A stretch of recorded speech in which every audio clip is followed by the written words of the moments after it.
I think it's so funny when people think, oh, she's never going to leave. She has BPD. She has the fear of abandonment. No, I will leave because I don't want you to leave. So if I leave, then you can't leave me. What? What now? Girl with attachment issues ain't so fun. Now is she? Nope.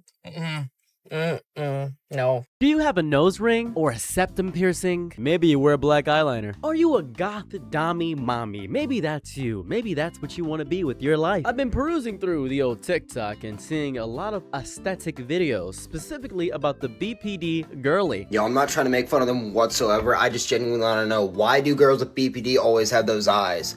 Like, without fail, they have super dilated, aggressive-looking pupils. They always have that one streak of black eyeliner in the corner. And their eyes just sit in this way that tells me that they're very unwell. This is just my observation, of course, and I'm just curious on why things are the way they are. The huge pupils always give me the impression that they're under the influences of a substance, and, you know, I've mistaked a couple of them for being high when they probably were not. We're BPD girlies.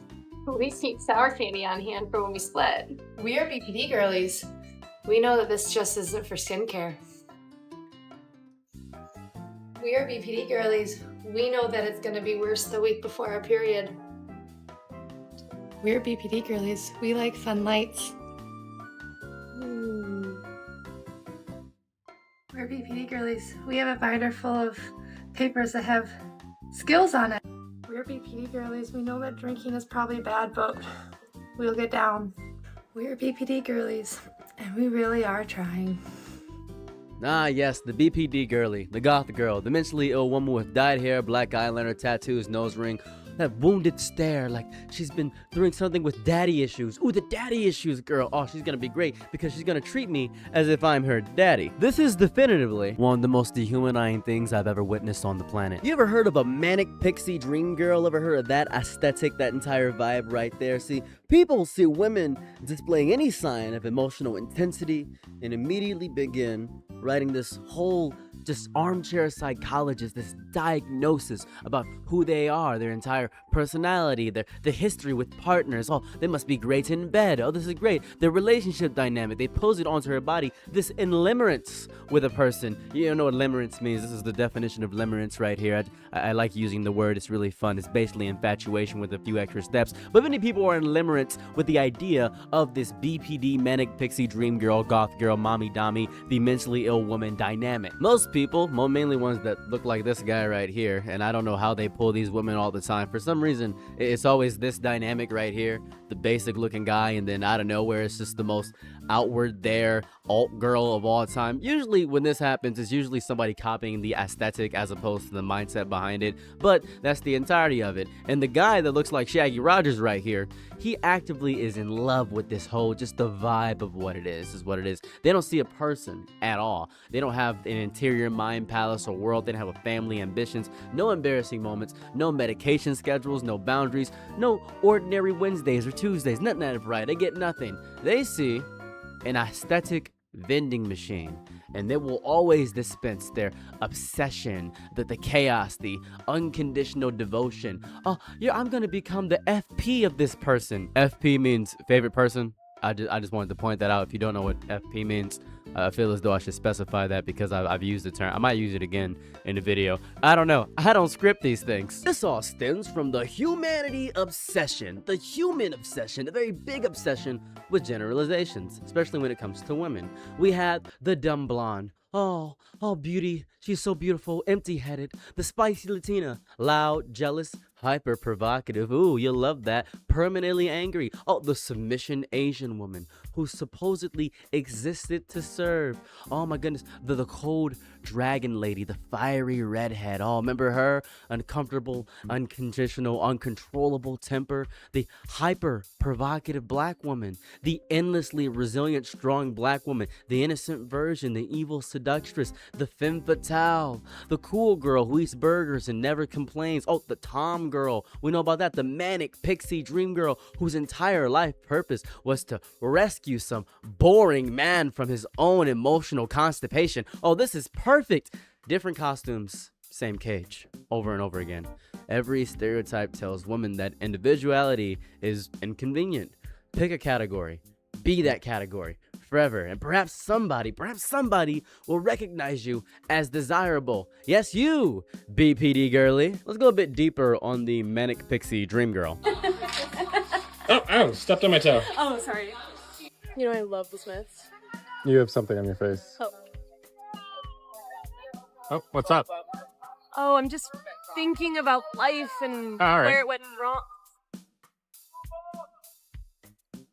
Lot 15. Also, I found out that the guy who coined the term Manic Pixie Dream Girl actually denounced that phrase in 2014 because he claimed that it was starting to just be overused and used in a misogynistic way to kind of minimize female characters who are quirky or honestly outside of what is regular for the role or interest of a woman in a movie. So why are people talking about it so much still? Like, reading his article about why he doesn't like that term anymore made me realize that the ways in which people use the word manic pixie dream girl, especially to describe other girls who are like real people, really just does come from a place of misogyny to try to minimize that person's individuality and also frame it to seem like everything that person does is for the male gaze. Like, that is why that person is trying to be quirky. I also found out that John Green wrote the book Paper Towns with the intention to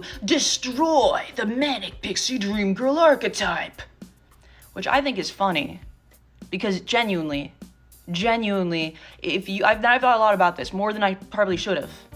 If you asked me who is the worst manic pixie dream girl offender, I know I just said that we're not using that word anymore, it would in fact be John Green. Has nothing to do with his character's interest. It has all the, like, Paper Towns? Isn't that the book about the girl who, like, leaves one note, like, pages around and, like, lives in, like, a clock tower or something and, like, runs away because she doesn't want to go to college? Is that not that one? Yikes. So somewhere along the way, the manic pixie dream girl eventually mutated into the internet's fantasy of the mentally ill girlfriend. She will change your life. She will be wild, spontaneous, adventurous in the bedroom, emotionally intense, and completely obsessed with you. You know, the yandere type, right? This is Doki Doki Literature Club, by the way. This is a character in Doki Doki Literature Club that's a yandere. If you don't know what a yandere is, it's somebody that'll lock you in the basement, doesn't want any other girl to love you. It's really intense. It's disgusting. Kind of the reason I wasn't really jarred by the movie Obsession right here, because it was like a regular cookie cutter yandere story to me. I don't know. I watch a lot of anime. I feel as though Obsession is very cookie cutter yandere. That's my initial assumption of the entirety of Obsession. Reducing it down to just that is where I'm at. You know, she will text you all night, hate everyone else except you, threaten anyone who gets close to you, and supposedly make you her favorite person. FP. You become the center of her universe without ever earning trust, developing emotional maturity, building an actual relationship, because she fell in love with you so fast. You know, she trauma bonded with you immediately, and she also fell in love with the idea of you. This fantasy is wildly narcissistic. You don't desire her healing, independence, her friendships, her hobbies, or identity. They desire a woman whose illness has conveniently erased everything in her life except them. Her pain becomes proof of devotion in totality. That's disgusting. Her abandonment, fears, all of her fears of abandonment become this romance. Her emotional dependency is this deep tissue ego massage for the wild narcissistic man that finds her at her lowest point. And it's always the lowest point, by the way. That's the best time to find a woman. Here goes some horrible dating advice. So you're a man right now, right? And you're struggling to get a girl.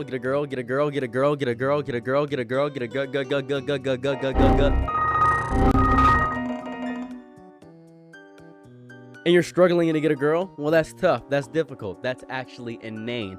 How are you struggling when you just gotta get them at their emotional lowest? Mr. TV, how do I figure out when they're at their emotional lowest? Well, Steven, let me tell you how. You see, most disgusting, disrespectful, nasty little filthy men will start befriending a woman with the intentions of laying betwixt the sheets with them. So these girls will be in a relationship, but the guy might start noticing that the guy is just like them and abusive and sucks and is mentally not there. And he will do his best to be the comfort and support for the girl in every which way. Some guys have really underhanded tactics. They might even act homosexual to get closer to the girl. And then they're waiting for the exact moment to say, well, I'm not actually homosexual, I'm actually bisexual, and I've been waiting for the moment to actually get with the girl. I'm so sorry.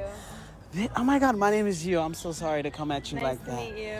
Yes, oh my god, your smile, girl.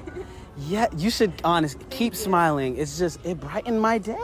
Thank you. Oh my god, did I say my name was Gio already? Yeah, you did. Oh my god, you're just making me nervous, and I don't even like bitches, girl. You can totally get drinks if you're down. I'm so down. Wow, take my number, bitch. Margaritas, martinis. Yeah, margaritas are my favorite. Yes, we should definitely do that. We gonna set that up, you know what I'm saying? Preferably at night, you know what I'm saying? Like 7 p.m. is cool type shit we can link up to. What happened? What's up? I thought you were gay. This is getting long, innit? And this makeup they put us in is so uncomfortable. When are we gonna see some... hi girlies. Right, girls and gays, me and Emma thought it'd be a fun idea to play Truth or Dare. Yeah, I'm down. Yeah, definitely. Right, I'm gonna go first. Tom, I dare you to kiss... Jack. What? Oh, I don't really know if that's really necessary, is it? Oh, come on, it's just a bit of fun. It's only a kiss. Yeah, you're both gay, it doesn't matter. Yeah, sure. I mean, I guess we could just do like a little peck. Yeah, fine. Yeah, no problem. I can't do this. Listen, we're both straight, all right? He's blown it. What the f***? You've both been pretending to be gay this whole time. Oh my god, and to think I was going to be sharing a bed with you. You what? Listen, that whole thing was just a joke. We are actually gay. That was just like a little prank. Yeah, look, we were only joking. We're like, we can still kiss. Should we kiss? Let's kiss. Come on. This is not to say that all bi men are faking it. I'm bisexual. Just want to point that out. This isn't biphobia here. Just stating that some men do this. It's not all of them, but some do it. Like one person in the comment section, I was going to comment about that. It's going to piss me off. I can feel it. I can just feel it. There are even some men that fake being non-binary just to sleep with non-binary femmies. They just think to themselves, okay, so you don't date straight men. I understand that. But what if I'm non-binary? Have you considered that? The manipulation tactics that men use to get some cooter are out of this world. It is beautiful.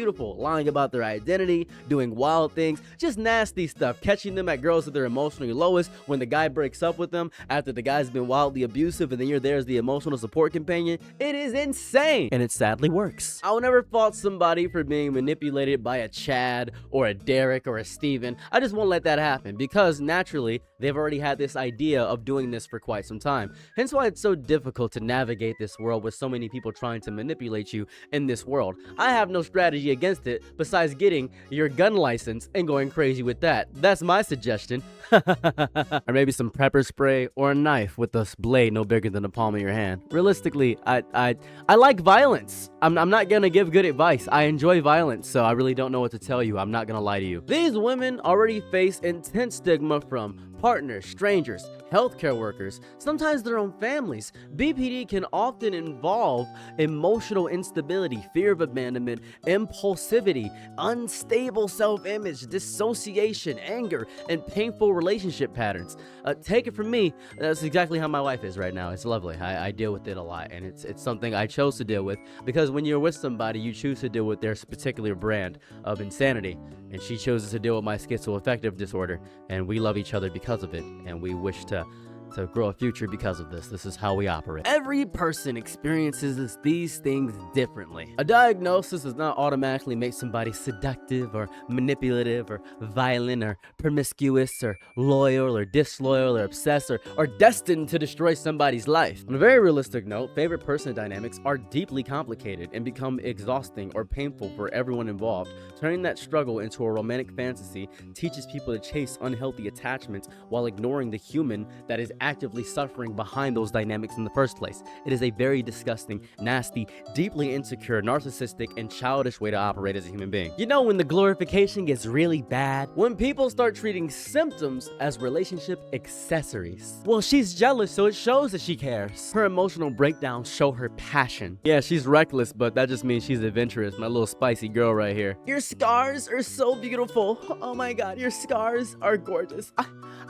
I love them so much. Yeah, I'm possessive of my girl, but that's because, you know, she loyal to me. She loyal. Anytime a horrible thing happens, whether it's a threat of self-harm or something of that variety, that's proof the relationship matters because I would hurt myself just to be with you. Isn't that great? Suddenly, nobody wants the person to get healthier since healing could make her less entertaining, less dependent, you know? Less available for somebody else's fantasy.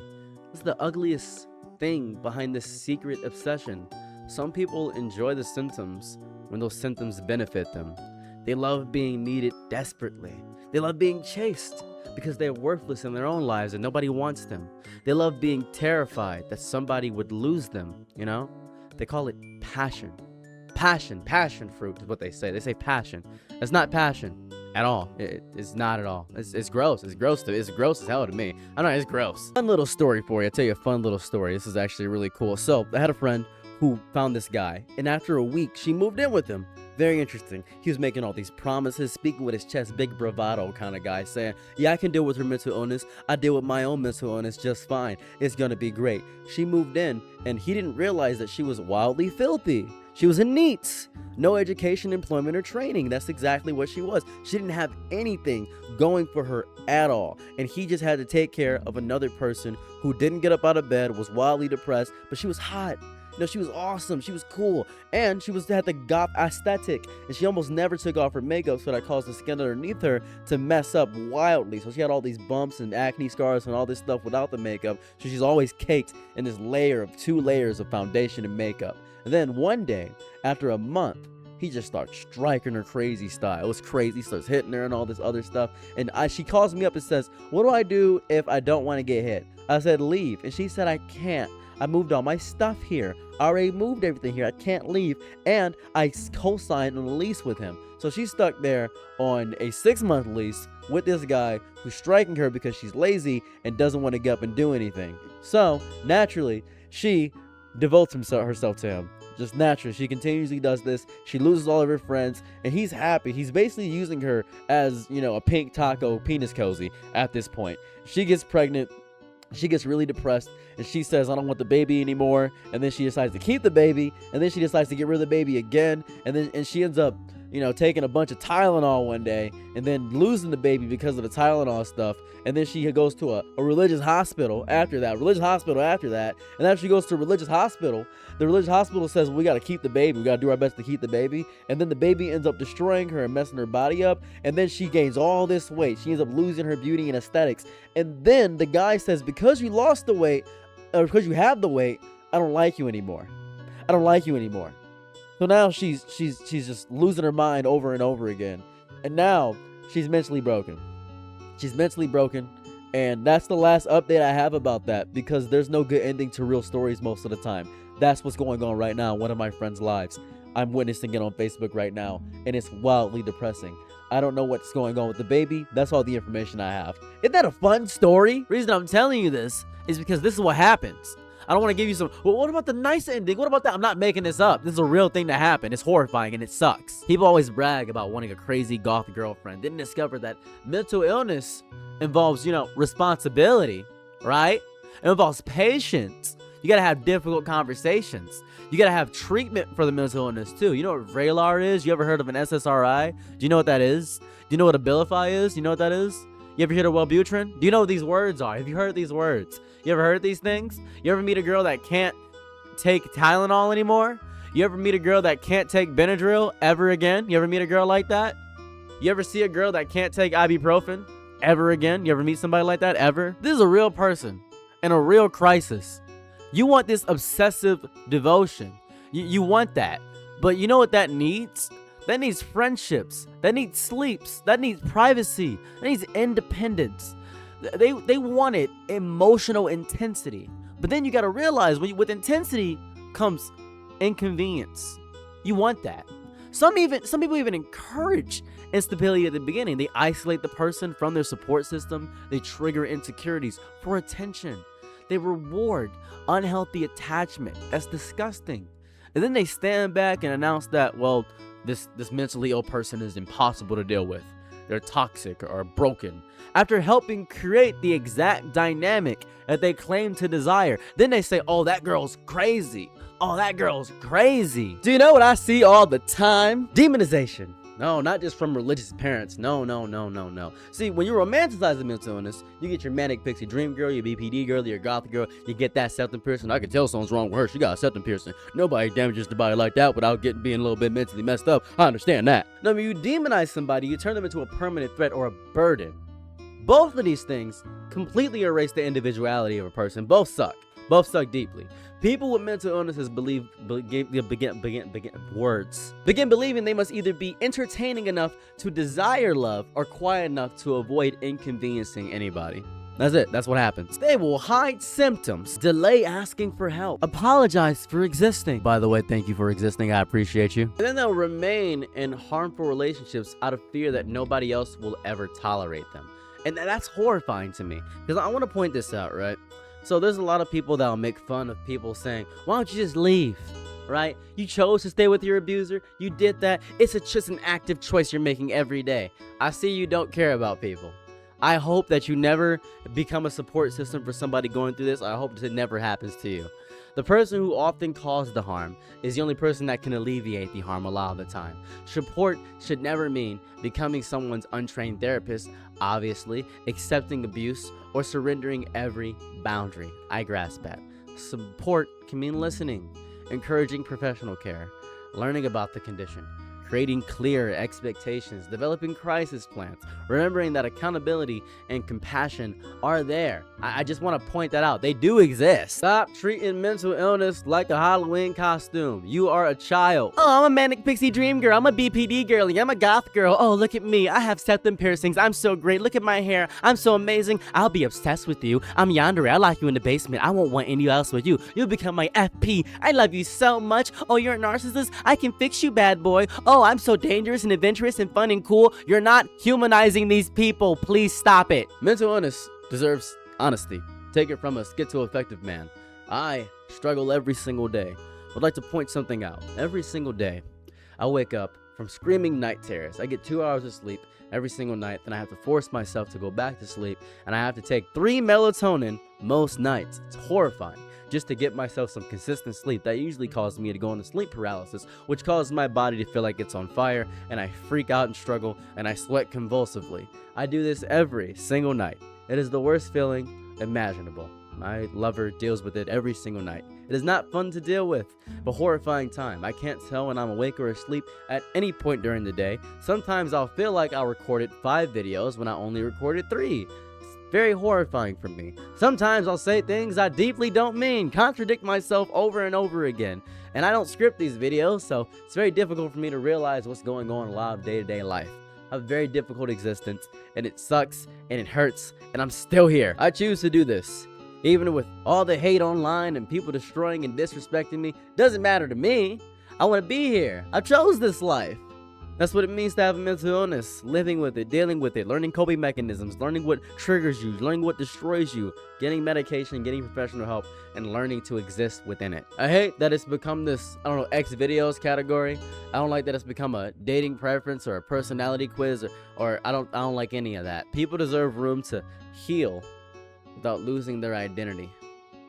I believe people should struggle without becoming monsters. A goth woman should be able to enjoy black lipstick without becoming some unstable fantasy. A woman with a nose ring can simply have a nose ring. A person with BPD can be gentle, cruel, funny, distant, affectionate, difficult, reasonable, irresponsible, maybe responsible, healing, relapsing, complicated, but overall, I'm hoping you're just painfully human. I just hope that's the thing. People, every single one of you people that are watching this video are very specific in messy galaxies, universes even, one might say. I would consider you that. You're your own planets. The obsession with squeezing them into tiny categories only reveals how terrified society is of meeting a woman whose existence does not revolve around fulfilling somebody else's fantasy. And it's so nasty. Well, anyways, I release a big old video like this about every day. If you guys want to see more videos like this, don't forget to like, comment, and subscribe, or unsubscribe. Your choice. It doesn't really matter to me. It's not really going to stop me from making videos, honestly. I have a Patreon. I've added 2 more tiers to the Patreon. I've added a $2 tier and a $4 tier. It depends if you want to donate to that. Actually, I've added a $2, $3, and a $4 tier. I'm saying 2 tiers. I've added a $1, $2, $3, $4, $5 tier, and then other tiers outside of that. You donate whatever you feel you comfortably can at the time for a month. If you guys want to see what's going on here on this channel, this just inspires me to continue to make videos daily. It helps out, keep me financially secure. Realistically, I'm gonna keep it a bean with you, keep it a stack with you. I just need like 1,000 people to give me $1, right? That's really all I need. then I'll be able to make these forever. If I can just keep that going, I'll be able to make videos like this forever. I also have like 3 other channels. I'm not even gonna plug them. Just go to my page, you'll see the 3 other channels. They're all just my name. They'll eventually get there. I'm making videos every single day on all of those channels. Every single day, they release at least 1 video a day on all my channels. I'm like a content factory. Anyways, outside of that, I'll be at YomaCon at the end of October. I'm doing 10 panels there. I like performing. It's my favorite thing to do. I'm doing 10 panels there, so would appreciate you guys. You want to see this live and prove that I don't use a script? More than welcome to go to those panels. See me perform this live or perform things that I do live. So just doing that at YomaCon. It's in Detroit, Michigan. Very fun. Gonna be there doing 10 panels. Well, with that being said, have a lovely day or night wherever you're at, and I'm out. Peace. Bye.